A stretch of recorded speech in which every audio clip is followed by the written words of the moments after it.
programa Saber Direito desta semana é com o professor Alexandre Prado. O curso é sobre Direito Administrativo. Tem dúvidas sobre o assunto? Mande um e-mail para nós, saberdireito@stf.jus.br. E você também pode estudar pela internet. É só acessar o www.tvjustiça.jus.br.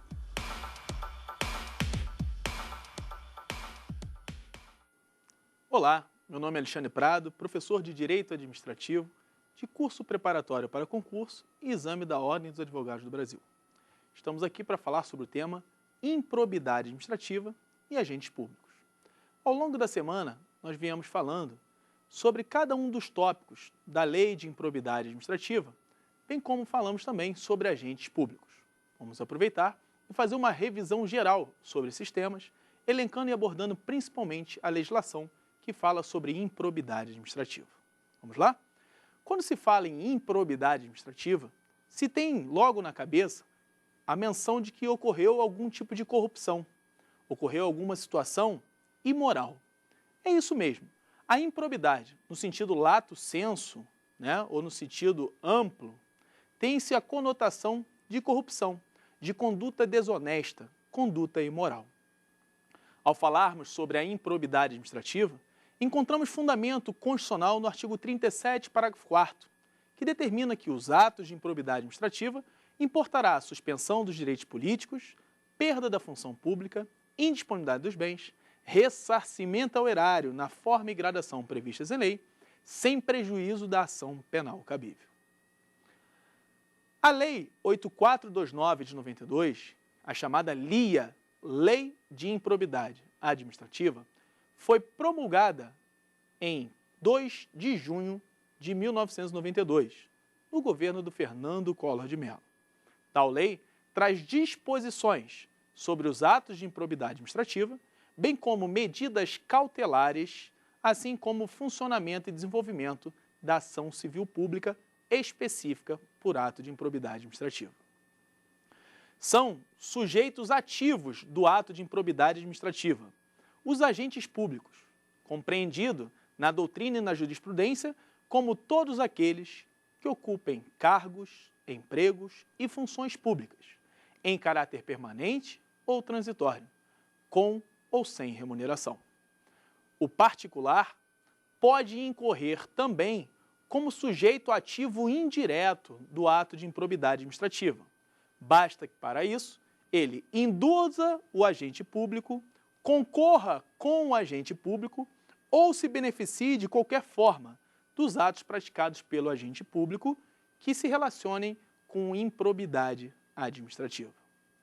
Como sujeito passivo do ato, ou seja, aquele que sofre as consequências do ato de improbidade, nós temos a administração pública, ou seja, o poder público participando direto ou indiretamente da determinada entidade. Vamos compreender, dentro do conceito da administração pública, a administração pública direta, União, Estados, Distrito Federal e municípios, bem como as entidades de administração indireta, autarquias, fundações públicas, empresas públicas e sociedade de economia mista. Além dessas pessoas jurídicas da administração pública indireta, temos ainda empresas que forem incorporadas ao poder público ou entidades que o poder público participe do patrimônio ou da receita anual. Se o poder público participar do patrimônio da receita anual com mais de 50%, significa dizer que as consequências e imposições legais serão aplicadas na totalidade dos dispositivos. Agora, se o poder público participar com menos de 50% do patrimônio da receita anual, as consequências patrimoniais ficam limitadas à participação do poder público. Resumindo, se eu, por exemplo, me enriqueço causando prejuízo à administração com R$1 milhão, se o poder público participar com 30% do patrimônio, significa dizer que as disposições da lei se aplicam dentro de 300 mil, que corresponde a 30% do valor do prejuízo. Os outros 700 mil, que estão fora desses 30%, pertencem à entidade de direito privado. Isso quer dizer que ela vai ficar com prejuízo? Não. Ela pode adotar medidas legais e cíveis para a cobrança desse prejuízo, assim como preceitua o próprio Código Civil em relação à reparação de dano causado por terceiros. Ao configurarmos o conceito de sujeito ativo e sujeito passivo do ato de improbidade, temos que analisar também que os agentes públicos devem pautar-se em obediência dos princípios constitucionais da administração pública. Princípios esses que estão elencados na Constituição Federal, no artigo 37 caput: legalidade, impessoalidade, moralidade, publicidade e eficiência. Cabe ressaltar que não são só esses princípios que o agente público deve obedecer. Existem outros princípios implícitos na Constituição e até mesmo de forma explícita na legislação. Dentre a legislação que nós temos que obedecer, eu vou destacar a Lei 9784 de 99, que regula o processo administrativo e os atos administrativos no âmbito da administração federal. Ela traz, além dos princípios da legalidade, impessoalidade, moralidade, publicidade e eficiência, outros como a razoabilidade, proporcionalidade, segurança jurídica, finalidade, motivação e outros princípios necessários para o bom andamento da administração pública.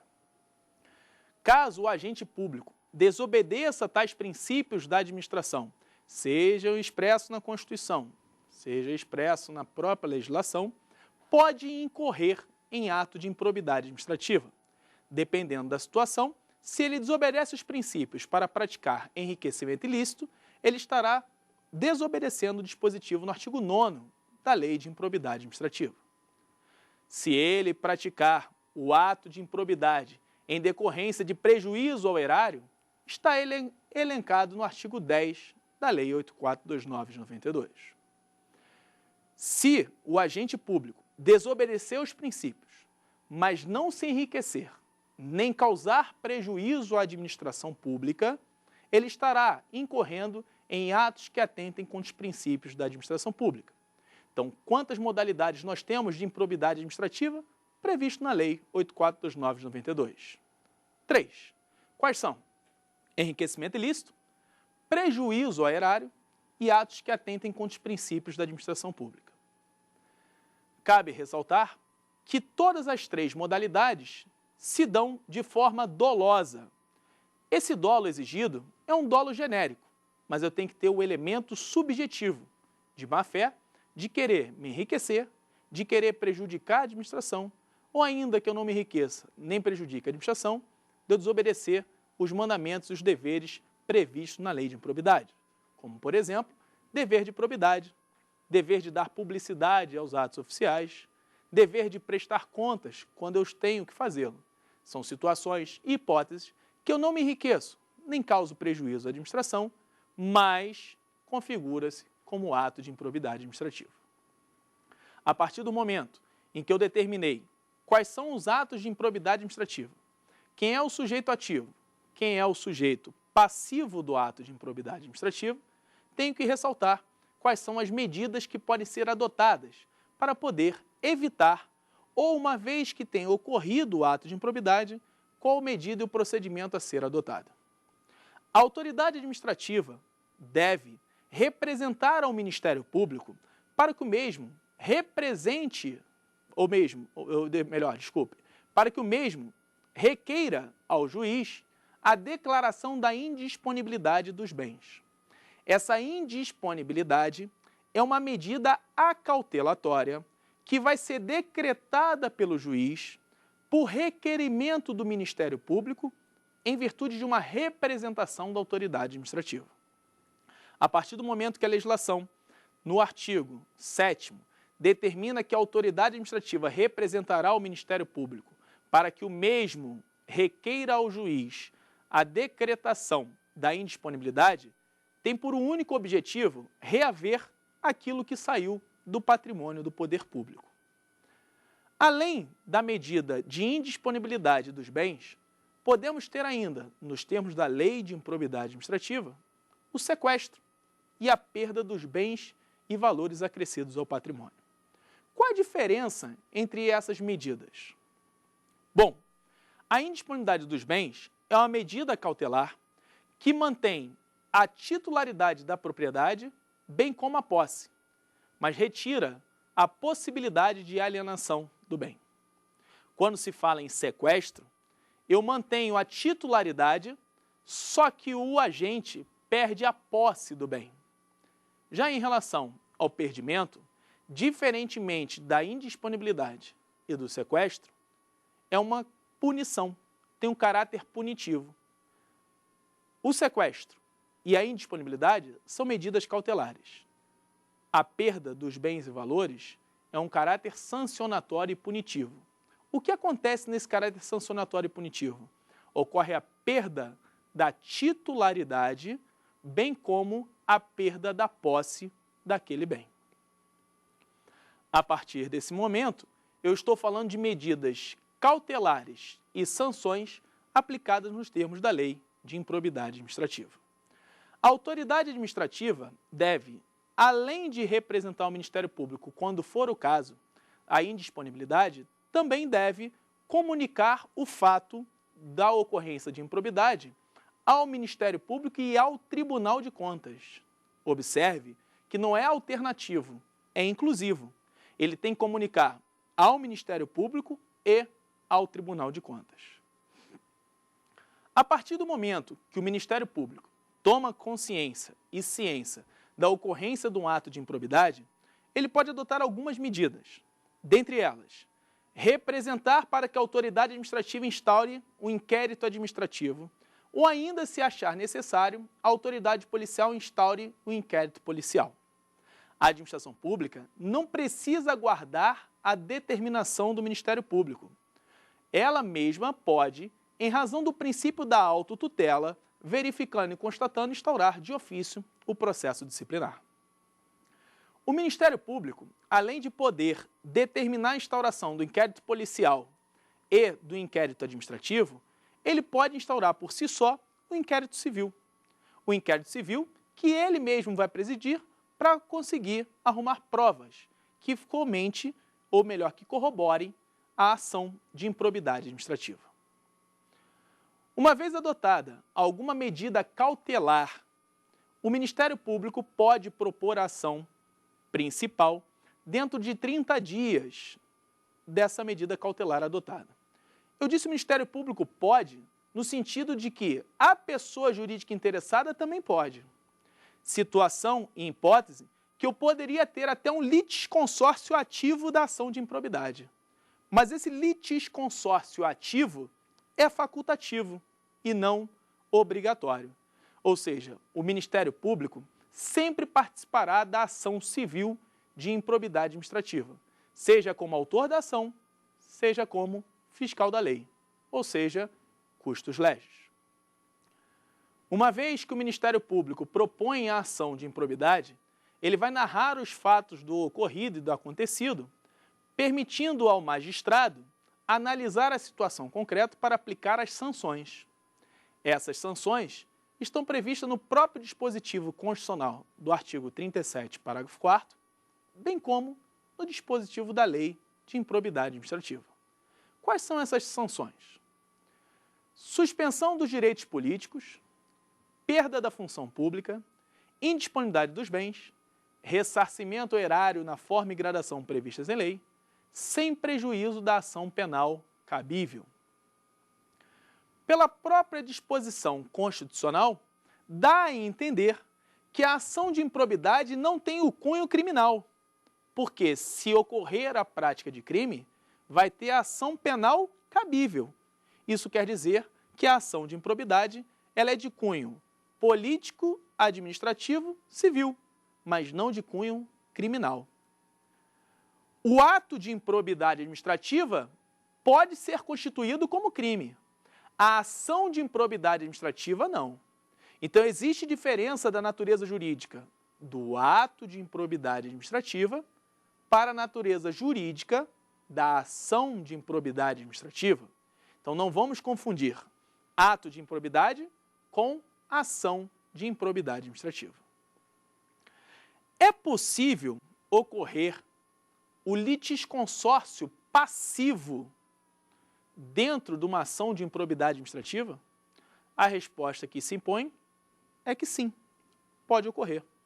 Só que não podemos esquecer que tem que ser individualizado a punição, o critério punitivo, pois cada um vai praticar o ato de improbidade de uma forma.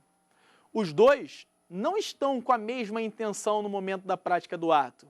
Os dois não atuam da mesma forma. É possível que ambos tenham concorrido, mas cada um tem a sua culpabilidade na prática desse ato. Então eu diria para você que é possível sim a ocorrência de um litisconsórcio passivo, ou seja, dois réus na mesma ação, mas eu tenho que tratar das sanções de forma individualizada. Nós vimos que é possível o Ministério Público, juntamente com a pessoa jurídica interessada, serem autores da ação de improbidade. Agora vem uma pergunta que gera um pouco de divergência na doutrina. É possível a pessoa jurídica, ou seja, a pessoa que sofreu o ato de improbidade, ser ré na ação de improbidade? Aí você vai analisar o seguinte: como assim, Alexandre? Não estou entendendo. Olha só, eu sou uma entidade estatal. Um agente público pratica um ato de improbidade contra mim. Teoricamente, eu sou o autor da ação contra ele. Isso é o normal. O que eu estou perguntando é, pode o Ministério Público propor como autor uma ação de improbidade contra o agente público e a entidade estatal tomar partido do agente público na ação de improbidade? Pois é, essa é a divergência doutrinária. Há autores que dizem que sim, porque se a entidade entender, por exemplo, que não é um ato de improbidade, ela pode defender o agente que praticou aquele ato, em razão de manter o interesse público.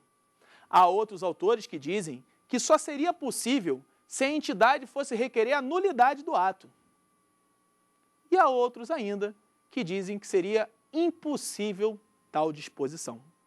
Então observe que o tema improbidade administrativa é um tema que, não obstante já ter mais de 20 anos regulamentado na Lei 8429 de 92, ainda é um tema bem atual. É um tema que ainda causa dispersão na jurisprudência e na doutrina, na medida em que cada um defende um ponto de vista, cada um defende uma situação. Não é à toa que já são mais de 15 mil processos de improbidade administrativa, dos quais apenas 5 mil foi julgado até hoje pelos tribunais. Isso quer dizer que realmente está na hora de adotarmos uma medida em uníssono e unificar os pensamentos dos tribunais superiores.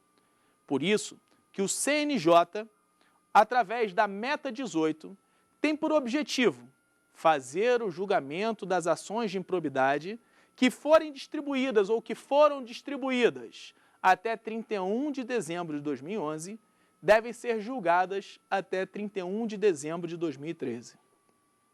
O objetivo é dar não só um exemplo para essas pessoas, para esses agentes ímprobos, como também prestar contas à sociedade. E o Poder Judiciário está engajado nesse objetivo, porque nós visualizamos que há notícias aí sobre o próprio mensalão das condenações. Então, o objetivo do Poder Judiciário de toda a sociedade é justamente combater o ato de improbidade administrativa. Ao falarmos sobre esses atos de improbidade administrativa, ao falarmos da Meta 18 do Poder Judiciário, nós temos que entender que cada vez mais a sociedade está se sentindo incomodada, porque as notícias estão chegando, as pessoas estão tomando conhecimento e os agentes públicos têm que andar cada vez mais correto. Até porque a tendência da máquina administrativa, em razão do país estar em desenvolvimento, é crescer cada vez mais, pois cria-se a necessidade no desenvolvimento, cria-se a necessidade na prestação do serviço. Então é importante sabermos que não aguentaremos mais essa situação de instabilidade no que tange à corrupção, no que tange à imoralidade administrativa. Vamos ouvir agora a pergunta do nosso aluno sobre o tema improbidade administrativa. Olá, professor. Meu nome é Gabriela Gonçalves e a minha dúvida é: quais são as medidas acautelatórias que a LIA prevê para quem pratica o ato de improbidade administrativa? Olá, Gabriela.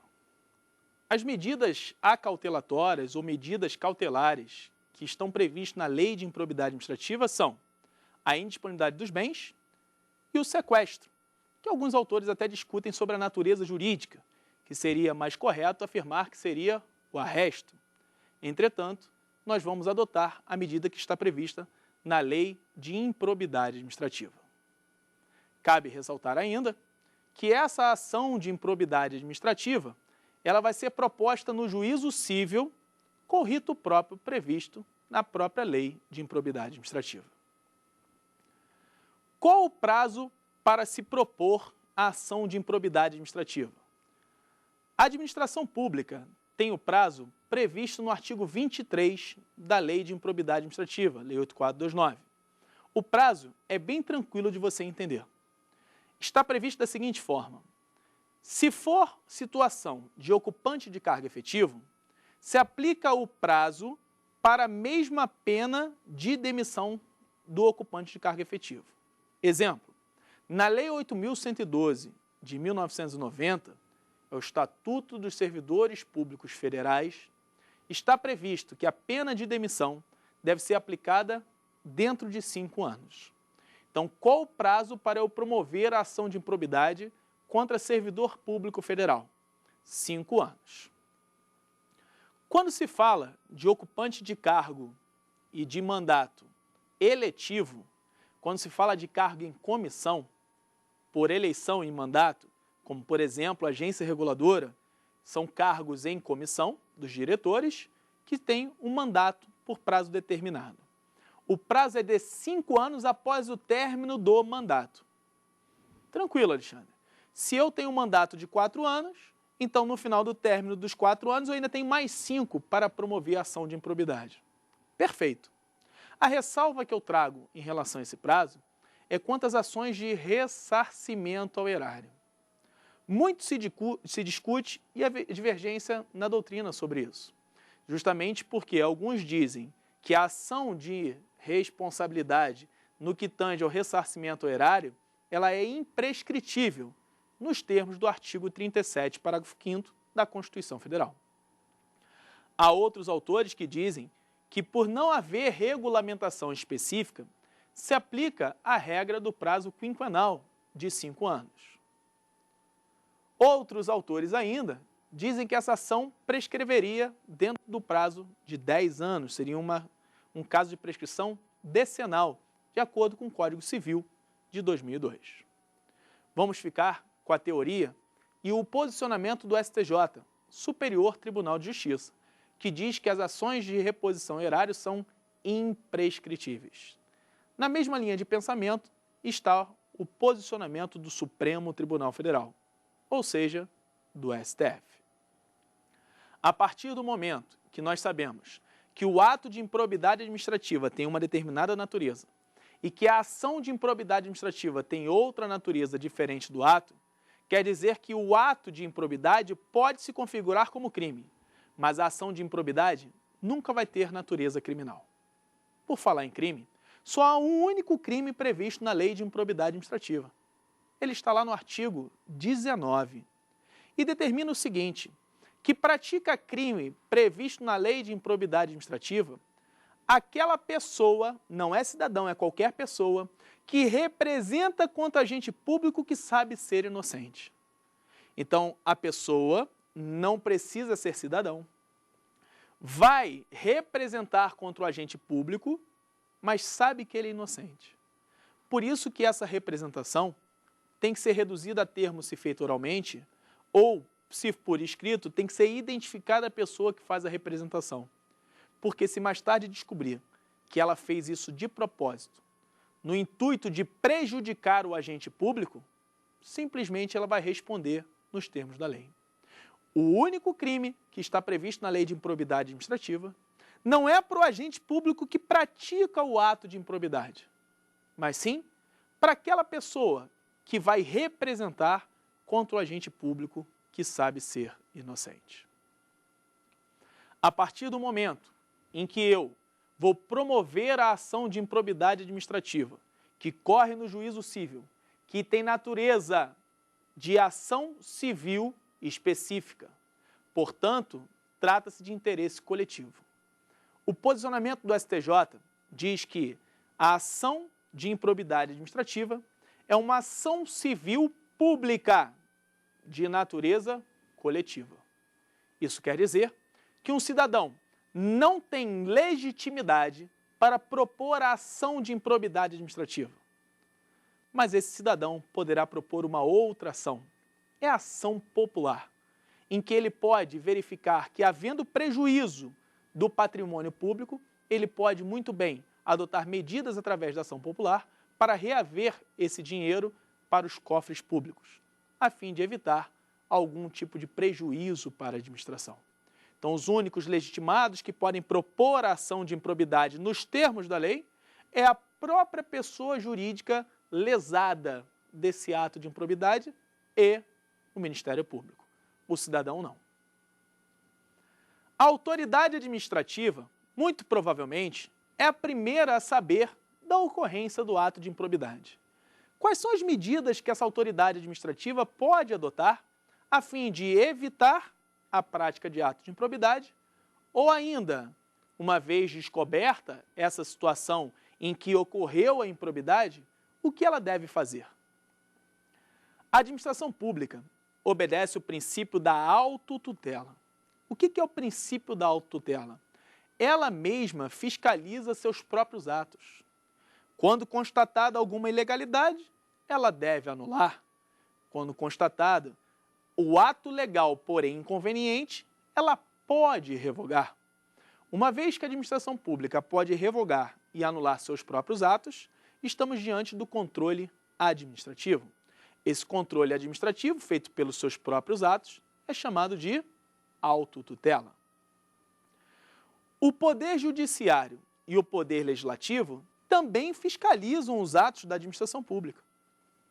Inclusive, o Tribunal de Contas, auxiliando o Congresso Nacional, conforme competência constitucional do artigo 70, exerce atividade de controle externo dos atos da administração em relação à legalidade, legitimidade e economicidade, podendo ainda o mesmo adotar o ato de sustar os efeitos do ato administrativo. Naturalmente, que o Poder Legislativo não poderia anular tal ato, mas ele poderia sustar os efeitos, que quer dizer suspender os efeitos, comunicando à autoridade administrativa que retire esse ato do mundo jurídico ou ainda adote alguma medida de convalidação do mesmo, se for o caso. Quando se fala em convalidação do ato administrativo, significa dizer que eles vão analisar se o ato é ilegal e, se for ilegal, onde está o defeito. O defeito possível de convalidação deve estar presente num dos requisitos convalidáveis. Quais são os requisitos que admitem convalidação? Competência, desde que não seja exclusiva, forma, desde que não seja essencial, e o objeto com efeitos plúrimos, mediante conversão ou reforma. Quando eu falo objeto de efeitos plúrimos, é que é apenas um ato, mas que atinge vários destinatários, atinge várias situações. Então, se eu retirar uma delas, esse ato mantém seu efeito perante as demais. É isso que quer dizer quando ele fala de efeitos plúrimos. Uma vez constatada a ilegalidade, há dois caminhos a seguir pela autoridade administrativa. Se ela praticou, ela própria pode praticar a anulação do ato. Quando o cidadão, quando o particular, nota que houve uma ilegalidade do ato administrativo, ela pode fazer a seguinte situação. Ela pode promover uma ação de nulidade no Poder Judiciário. Naturalmente que a natureza da ação vai depender de qual objeto que ela está falando.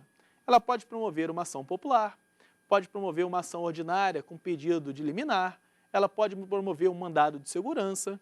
Isso aí vai depender do objeto que quer alcançar. Afinal de contas, a pessoa interessada vai poder ver qual o melhor caminho a seguir do ponto de vista legal, a fim de evitar mais ocorrência de prejuízo em razão daquele ato. Geralmente, o cidadão ou a pessoa que vai até a justiça para invalidar um ato administrativo é porque ela tem um interesse, ainda que indireto, naquela situação. Essa forma de controle por iniciativa popular independe de vontade da administração, pois o próprio particular tem mecanismos e meios de tomar ciência do ato da administração. A administração pública deve obedecer o princípio da publicidade. Então, a regra é que os atos são públicos. Naturalmente que existem situações em que a administração pública vai manter esse ato sigiloso em virtude de um interesse público superior da administração, ou em virtude de um interesse de segurança nacional, ou em virtude da própria natureza do ato, ser de cunho secreto. O fato do ato ter um cunho secreto não retira a obrigatoriedade da administração pública de dar publicidade a ele. O fato do ato não ser publicado não retira da administração pública a obrigatoriedade de obedecer o princípio da publicidade. A publicação dos atos está intimamente ligada à publicidade. Mas a publicidade não se resume na publicação dos atos. A publicidade é algo mais abrangente. Até mesmo quando se fala em campanha do governo na televisão aberta, é um exemplo de publicidade. Quando o governo bota lá obras realizadas, quando o governo coloca lá determinado benefício ou determinado programa de governo, isso está inserido no contexto de publicidade. Obviamente que publicidade não se resume na publicação, mas a publicação está intimamente ligada à publicidade. A partir do momento em que o administrador público tem mecanismos de controlar seus próprios atos, a partir do momento em que o particular pode fiscalizar os atos praticados pela administração, seja através do Poder Judiciário, seja através de comunicação para a autoridade competente para adotar as medidas que são consideradas lícitas perante a lei, nós temos aí uma forma de controle em que mantém o sistema de peso e contrapeso da administração. As formas de controle visam evitar a ilegalidade do ato, visam evitar a imoralidade da gestão pública. Os atos de improbidade administrativa, eles são qualificados, não são apenas atos imorais, seria uma imoralidade qualificada, na medida em que a falta de conhecimento ou a falta de capacidade para gerir a coisa pública pode se configurar até mesmo como infração, mas não se configura como ato de improbidade administrativa. Imaginemos o seguinte: quantas prefeituras nós temos no Brasil inteiro? São mais de 5.500 prefeituras. São 5.565 municípios. Cada município desse tem um chefe do Poder Executivo, fora os membros do Poder Legislativo. Tanto o chefe do Poder Executivo quanto os membros do Poder Legislativo podem sim responder à ação de improbidade administrativa. Esse posicionamento de que o único agente político que está excluído da esfera da ação de improbidade administrativa é o presidente da República. Por que é o presidente da República? Porque ele tem um mandamento constitucional que diz que nos crimes de responsabilidade se aplica a lei específica, que é a Lei 1079 de 50. Os demais agentes políticos serão responsabilizados nos termos da Lei 8429 de 92. Quando se fala em agentes públicos de forma genérica, podemos englobar os agentes públicos da espécie agentes políticos, da espécie agentes administrativos, bem como da espécie particulares em colaboração com o poder público. Os agentes políticos são aqueles que desempenham funções e mandamentos constitucionais. Seu vínculo com a administração está na própria Constituição, como, por exemplo, os deputados, senadores, prefeitos, governadores. Quando eu digo agente administrativo, esse se subdivide em pelo menos 4 espécies. Eu estou falando do servidor público ocupante de cargo, do empregado público ocupante de emprego, do contratado por tempo determinado para excepcional interesse público, previsto no artigo 37, inciso 9, bem como dos militares. Quando a Constituição Federal traz a expressão servidores públicos, na verdade não é uma expressão genérica, é uma expressão específica. Está remetendo ao ocupante de cargo. Não se aplica ali ao ocupante de emprego público, pois ele está trazendo disposições que se aplicam a quem tem cargo efetivo e, no que couber, a quem tem cargo em comissão. Tais dispositivos estão do artigo 39 ao 41 da Constituição Federal, trazendo disposições do tipo regime jurídico único, que se aplica ao ocupante de cargo efetivo.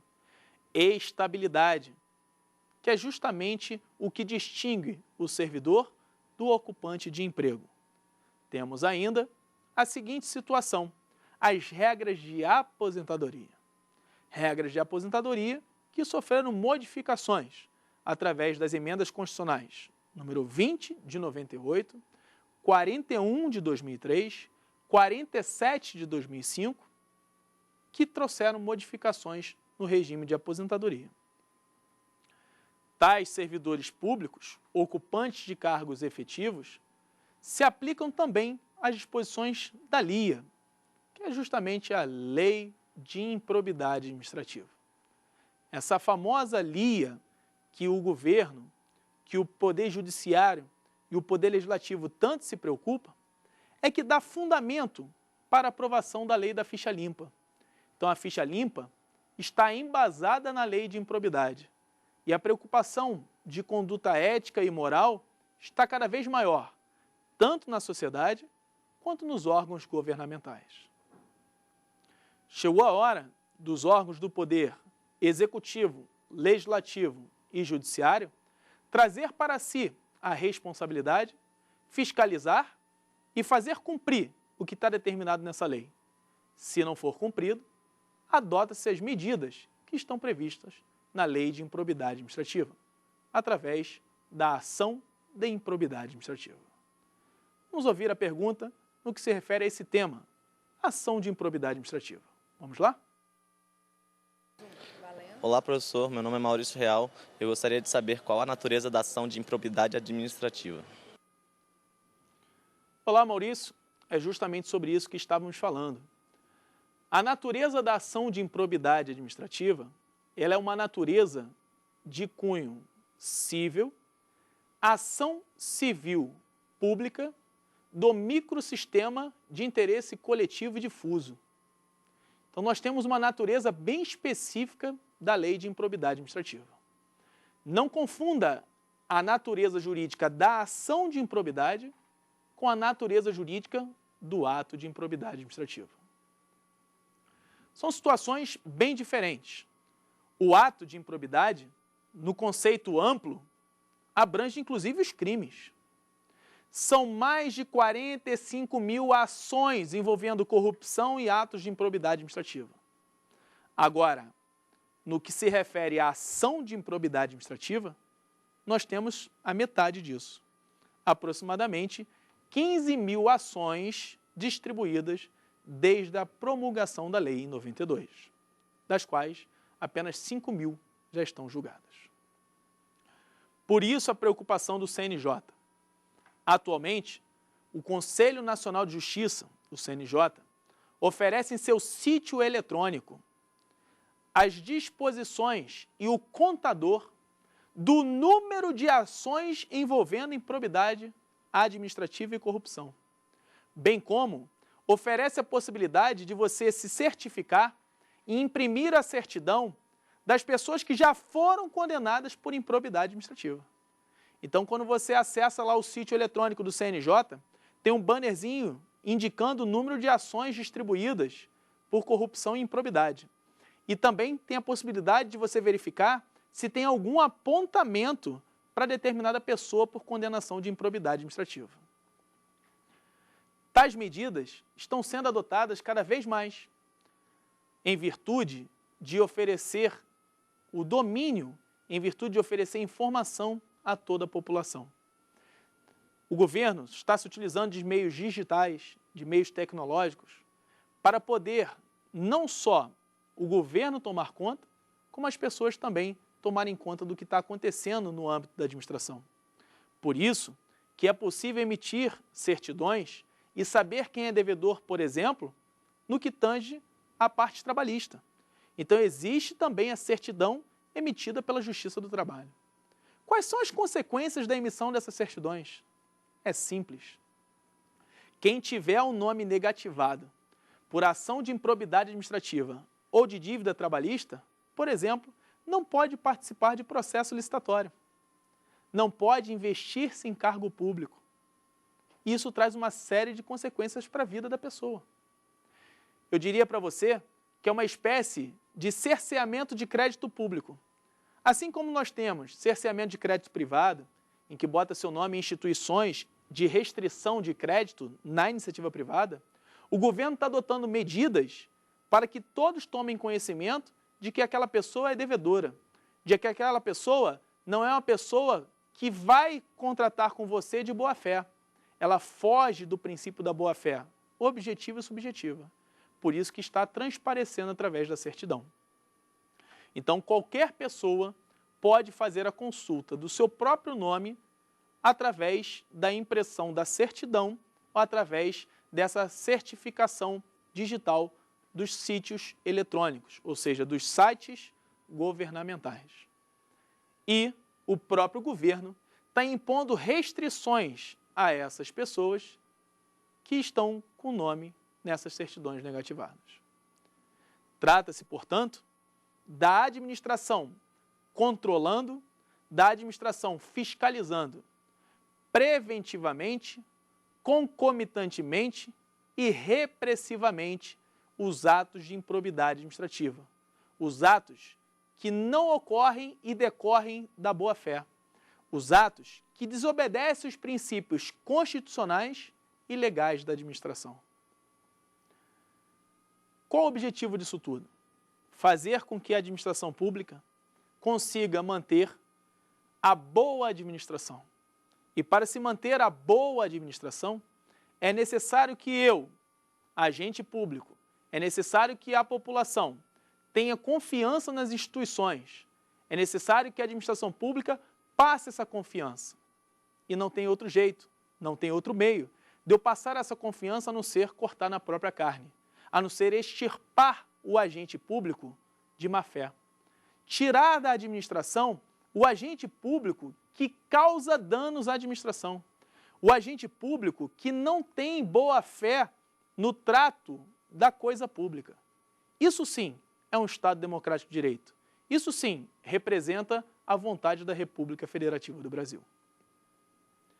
É nesse contexto, é nesse diapasão que a administração pública vem adotando várias medidas, no intuito e no contexto de conscientizar o agente público.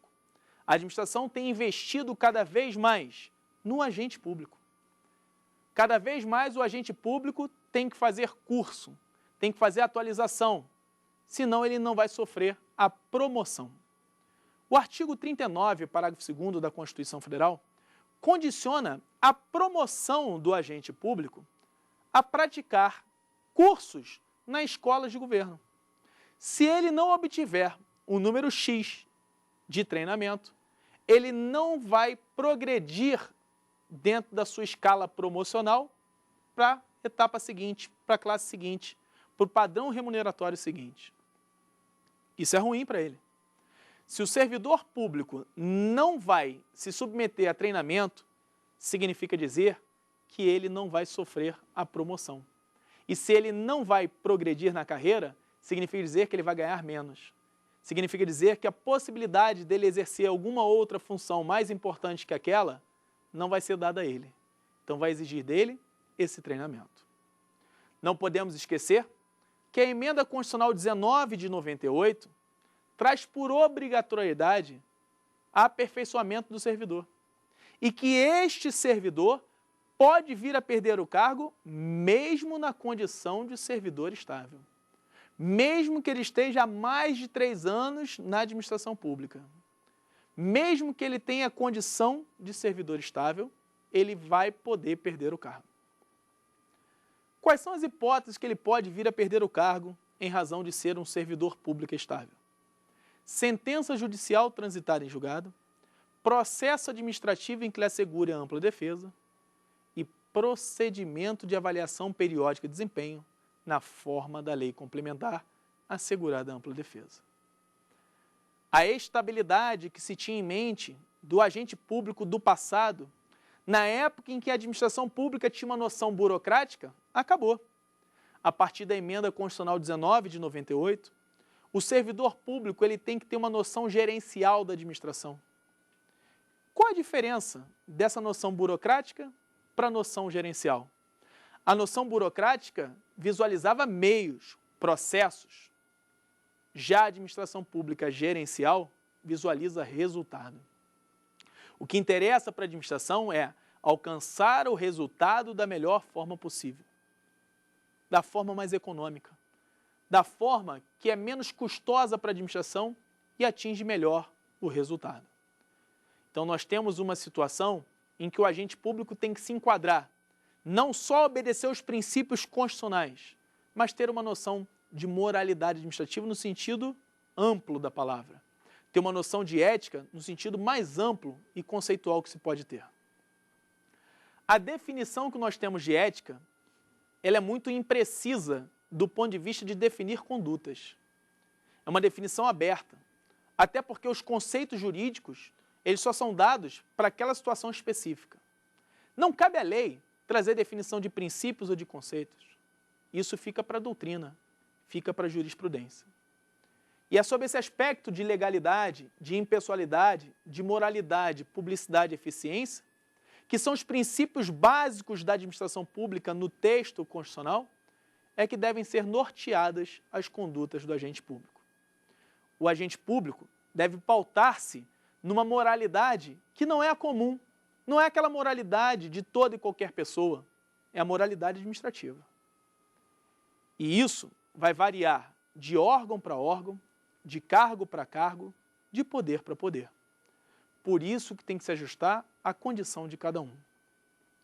A moralidade que cada um tem da sua criação e da sua vida pessoal ficam da porta para fora ao ingressar e se investir num cargo público. A investidura no cargo público exige uma conduta diferente de toda e qualquer pessoa. Exige uma conduta não só no exercício da função, como fora dela. E é por isso que a administração pública está trazendo e pautando esse conhecimento para a administração e para toda a população, a fim de que possamos construir um representante e um Estado representativo da democracia. Afinal de contas, nós estamos na República Federativa do Brasil. O próprio nome já diz, república. Re vem de res, coisa, pública é pública. Se a coisa é pública, eu estou gerindo para todos e não para mim.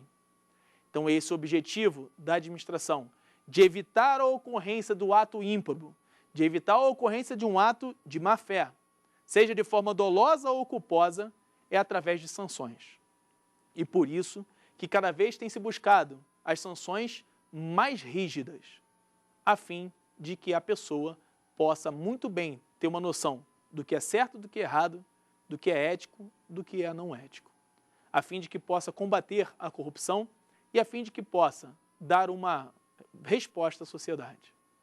Afinal de contas, nossos políticos são eleitos para representar a vontade do povo. É por isso que eles estão lá. Afinal de contas, eles são eleitos pelo povo. E se ele está representando a vontade popular, tem que trazer para ele a reflexão justamente do que foi feito e do que foi querido para a administração pública. O agente público tem esse dever de probidade, tem o dever de prestar contas, tem o dever de obedecer aos princípios da legalidade e legitimidade. Afinal de contas, o legislador cria a regra para ser obedecida, e essa regra se aplica ao próprio legislador e administrador público. Não pode esse legislador, nem esse agente público, no sentido mais amplo da palavra, ficar desobedecendo às regras constitucionais e legais que foram criadas para serem obedecidas. Não pode ele fugir da legitimidade e da moralidade, pois ao se investir, ele assinou um termo de posse. E nesse termo de posse, dizia que ele se submeteria às regras constitucionais e legais, a fim de que pudesse praticar atos que visam o interesse público, Com fundamento nesse interesse público, com fundamento no princípio da impessoalidade, a fim de que possa manter-se a moralidade, é que a administração pública está pautada na improbidade. Então, temos, por esse tema, improbidade, o sentido amplo da palavra, que quer dizer desonestidade, quer dizer corrupção. Não é admitido no ordenamento jurídico. Não é admitido na atual conjuntura política e social. Se o ordenamento jurídico, se a legislação é feita para ser obedecida de acordo com o interesse popular, o governante é legítimo detentor desse direito, é legítimo detentor desse poder. Então ele tem que refletir a vontade popular a fim de se manter a moralidade administrativa. Agradeço aí a presença de todos que estão assistindo o nosso programa, bem como assistiram todos eles que estão aí na semana. Se você não conseguiu assistir na programação, fica disponível lá no canal do Saber Direito, fica disponível no site do Saber Direito, justamente porque nós temos aí como fazer o acompanhamento de todas as aulas. Os temas tratados nessas aulas foram basicamente sobre a improbidade, sobre os agentes públicos, aspectos constitucionais, aspectos legais, disposições jurisprudenciais dos tribunais superiores do Supremo Tribunal Federal, do Superior Tribunal de Justiça, bem como os entendimentos sobre a matéria. Falamos nesse curso de todo o compêndio que tem a legislação, Lei 8429 de 92, bem como a orientação doutrinária e jurisprudencial. Há um vasto documento que você pode pegar e se embasar na doutrina escrita, mas também em órgãos públicos oficiais. A própria Procuradoria-Geral da República fez parecer nesse sentido, no sentido de apresentar ao Supremo Tribunal Federal o entendimento. O próprio Conselho Nacional de Justiça disponibiliza em seu sítio eletrônico a emissão da certidão, disponibiliza em seu sítio eletrônico o número de casos de corrupção que estão previstos. Então nós temos aí toda a administração pública engajada em manter a probidade. Tema que nunca deixa de ser atual. Apesar da lei ter mais de 20 anos da sua promulgação, é um tema recorrente, discutido, e por isso nós estamos falando nesse programa. Agradeço a presença de todos. Muito obrigado. Tem dúvida sobre o assunto? Mande um e-mail para nós, saberdireito@stf.jus.br. E você também pode estudar pela internet. É só acessar o www.tvjustiça.jus.br.